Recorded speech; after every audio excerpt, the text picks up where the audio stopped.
लेकिन यहाँ के पदाधिकारियों ने दिन रात जुट करके एक अच्छा माहौल बनाया और लोगों की मन पर छाप पड़ी कि बहुत बड़ा संघ आया है। रुक रुक करके सबने अगवानी की, आग्रह किया हम भी साथ में चलते हैं, आप हमारे साथ चलो। और छरी पाले संघ भी जुड़ गए, श्वेतंबर जैन साधक भी जुड़ गए और एक अच्छा सकारात्मक संदेश इस धरती से गया। आत्मार्थियों, हम तो आत्म कल्याण के मार्ग पर चले हैं। बीच में जिन शासन की जितनी प्रभावना हो जाए उतना अच्छा। कल हम लोग सोनगढ़ पहुंचे, 10-12 किलोमीटर ज्यादा चल के पहुंचे थे। सीधा रास्ता भी था, लेकिन जैसा हमारा भाव रहता है उदारता का, समन्वयता का, सब जीवों के प्रति मैत्री भाव और करुणा का, अपनेपन का, वात्सल्य का, उसको और खासकर एक जिनालय के दर्शन होंगे। उस निमित्त से हम लोग सोनगढ़ तरफ से विहार किए। लेकिन सब तरह के लोग होते हैं। किसी ने पूछा, महाराज जी आपका अनुभव कैसा रहा? हमने कहा कि हर रोज नए नए अनुभव होते हैं। उसके ही पिछले दिन 29 तारीख को एक ऐसे हनुमान मंदिर में रुकना हुआ जहां का एक ट्रस्टी हाथ भी जोड़ रहा था और कह रहा था इस चबूतरे पर मत बैठो। भाई हाथ जोड़ के ऐसे बोलते ना, बैठो महाराज, विराजो, तिष्ठ तिष्ठ, लेकिन वो हाथ भी जोड़ता था और इस पर मत बैठो बोलता था। फिर दूसरा पुजारी बोलता था कि नहीं महाराज को बैठने दो। ऐसे ही खट्टे मीठे अनुभव होते रहते। अध्यात्म की रसिक मुनिराज, भेद विज्ञान की साधना में तत्पर रत्नत्रधारी संघ पहुंचा। रास्ता दिखाने वाले कुछ श्रावक साथ में भी थे, लेकिन उस पूरे गांव में एक आदमी तो ऐसा निकला कि जो रास्ता दिखाने के लिए आया। उसने बताया यहां से जाएंगे तो दर्शन भी हो जाएंगे और पास भी पड़ जाएगा, निकल भी जाएंगे। उसके बाद जैसे पहुंचे, बाहुबली स्वामी की मूर्ति मिली, ऊपर जाने लगे तो एक चौकीदार, नहीं नहीं ऊपर नहीं जाना, ऊपर नहीं जाना, बेचारे को जैसे डायरेक्शन होगा।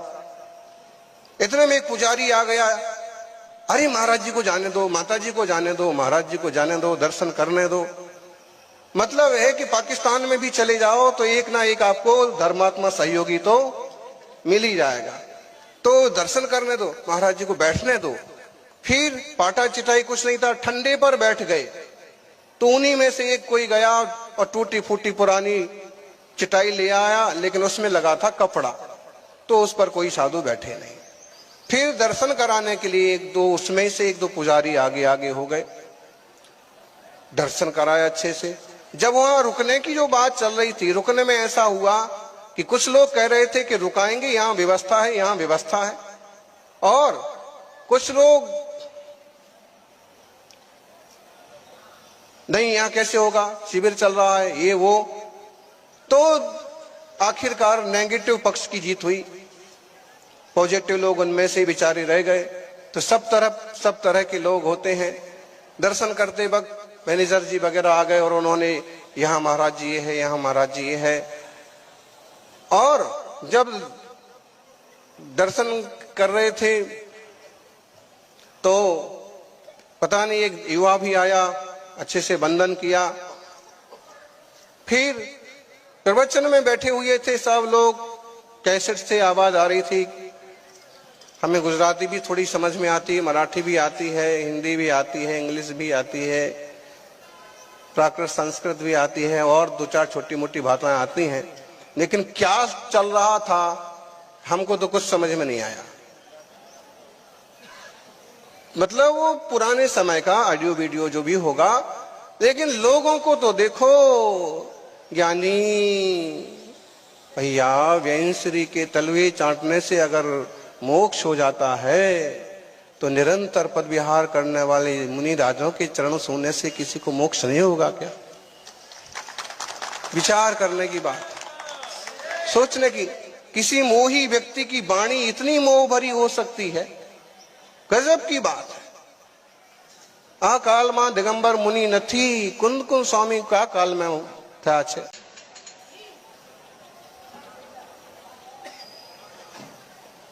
अमृतचंद स्वामी क्या काल में थे आज कुमार भाई समझाणु ये स्थिति है।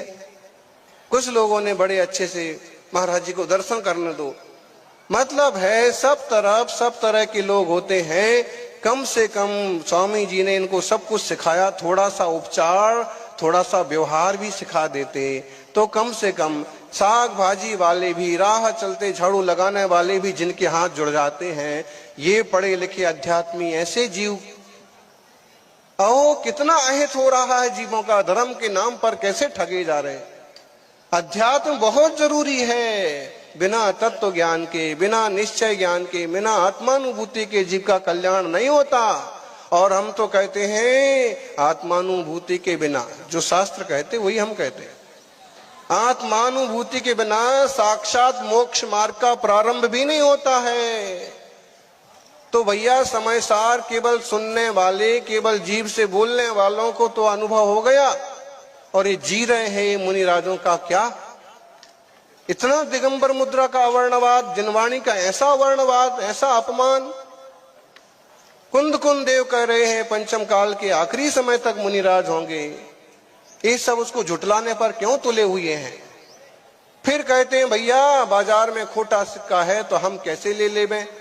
अरे भाई बाजार में निकलो, अगर बाजार में खोटे सिक्के हैं तो अच्छे सिक्के भी जरूर मिलेंगे। अगर सिक्के मार्केट में हैं तो अच्छे भी, बुरे हैं तो अच्छे भी होंगे। क्यों जनता को ठग रहे हैं, क्यों मार्ग को भ्रष्ट कर रहे हैं। इतने घने 400 किलोमीटर की यात्रा के बाद, और हम घोघा से माने तो 50 किलोमीटर की यात्रा के बाद एक तो जिनालय मिला, और वहां पर ऐसे लोग मिले कि दर्शन भी ठीक से ना करवा पावे, विश्राम भी ठीक से ना करवा पावे। इतनी व्यवहारिकता तो श्वेतांबर बंधुओं में भरपूर पाई जाती है, हिंदू भाइयों में, सनातन धर्मियों में भरपूर पाई जाती। एकाध निकले टेढ़ा तो निकले, वरना महाराज सवार है, हमारा खाली है, खाली कर देंगे, आने दो, आप तो लाओ। एक दो जगह तो झगड़ा हो गया कि हमारे यहाँ क्यों नहीं लाए। ऐसे मुनि कब आते हैं, सालों में आते, हमारे यहाँ क्यों नहीं लाए। तो भैया ये बाया निकालने वाले जो पॉजिटिव लोग थे वो सोच में पड़ गए, नेगेटिव लोगों की बाजी चल गई। लेकिन भगवान करे नेगेटिव लोगों को भी कभी पॉजिटिविटी जरूर आएगी। वीतराग शासन इतना कमजोर नहीं है। दिगंबर मुनि राजों की साधना इस काल में भी आसमान छूती है, और जिसमें तपस्वी सम्राट सन्मति सागर, और सन्मति सागर का संघ, दिगंबर मुनियों का संघ। हमारा आग्रह इतना ही है कि भाई मुनि विरोधी बनने का ठप्पा ना लगावे अपने ऊपर ना औरों के ऊपर। मुनिराज तो चाहिए, हम तो मुनिराजों के दासानुदास हैं। ये बात क्यों भूल जाते हो उन्हीं स्वामी जी की। खोज करो अब कि कहाँ है मुनिराज कि हम उनके दास बन जाएं। मूलाचार के अनुसार साधना कर रहे हैं, समय सार का आत्मानुभूति का जीवन जी रहे हैं, फिर नकारने का कोई औचित्य नहीं है। साल का सेकंड लास्ट दिन 30 तारीख कल की, इसी तरह का थोड़ा सा विकल्प हुआ कि कितने सारे जीवों का अहित हो रहा है। ऐसे 500-700 लोग बैठे हैं, लेकिन मुनिराज निकला, खड़े होने की भी हिम्मत नहीं पड़ी। भैया किसने पाठ सिखा दिया ऐसा। कई थोड़ा सा वात्सल्य भाव होता है, एक पुलिस वाला भी आ जाता तो भी खड़े हो जाते कि अच्छा आइए साहब, आइए साहब हैं। कोई सेठ जी टाइप के आ जाएं, कोई ब्रह्मचारी टाइप के आ जाएं, उनमें ही आ जाएं, आइए आइए। फिर ये मुनिराजों ने क्या बिगाड़ा है। जानबूझ करके अगर अपमान करना है तो इसका तो कोई इलाज नहीं है। लेकिन इस आसाधना का फल क्या होगा, इन भावों का फल क्या होगा। हमारा योग भारल जी से भी बना, अनेक मुमुक्षु बंधुओं से बना, सुमति प्रकाश जी से बना, लेकिन बड़े अच्छे परिणाम, सुलझे हुए विचार उनके नजर में आ गया कि हाँ संघ की साधना निर्दोष है, तो उपचार विनय तो कभी चूके नहीं। अब इनको उपचार विनय सिखाने वाला भी कोई नहीं मिला। इनके गुरु कौन? ठीक है, स्वामी जी मार्गदर्शक हैं, तत्व ज्ञान कराया, समय सार जी दिखाया, अच्छी बात है, लेकिन गुरु कौन? दिगंबर जैन शासन में सबस्त्रों को तो गुरु माना नहीं है। गुरु दिगंबर मुनिराज है। शास्त्र समय सार मूलाचार रत्नकर्ण श्रावकाचार आदि ग्रंथ हैं। बीतरागी जिन देव देव हैं। हमारी आप सबसे यही गुजारिश है कि बीतराग मार्ग पर चलते रहिए, आत्मशुद्धि के पथ पर तत्व ज्ञान खूब निश्चित रूप से समझिए, जरूरी है। बिना तत्व ज्ञान की सम्यक दर्शन नहीं, बिना भेद विज्ञान के आत्म कल्याण नहीं, लेकिन से अक्कड़बाजी में तो बिल्कुल भी कल्याण नहीं। एक सादा राह चलता राहगीर और उसने तपस्वी के देख के हाथ जोड़ लिए, इतनी भद्रता तो उसमें है, इतनी नम्रता तो है, यहां तो ठूठ बन गए ज्ञानी।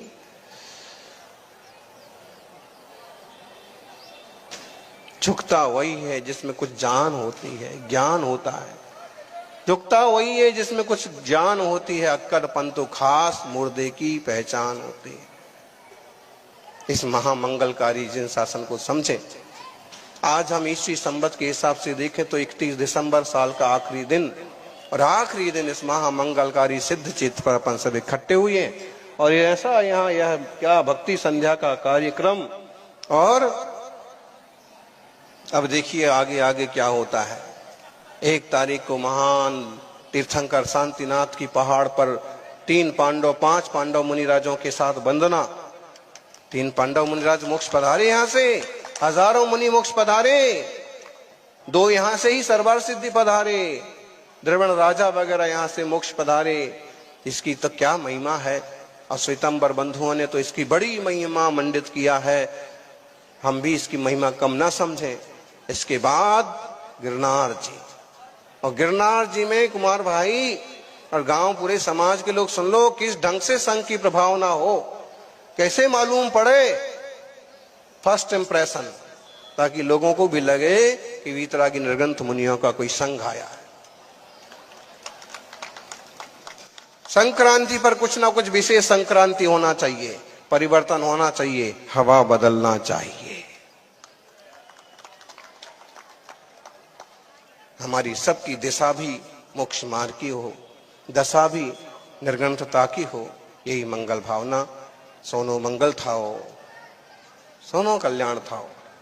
संसार में कोई भी मेरा शत्रु नहीं है, लेकिन भोले भोले जीवों को कैसे ठगा जाता है, मन विचलित हो जाता है।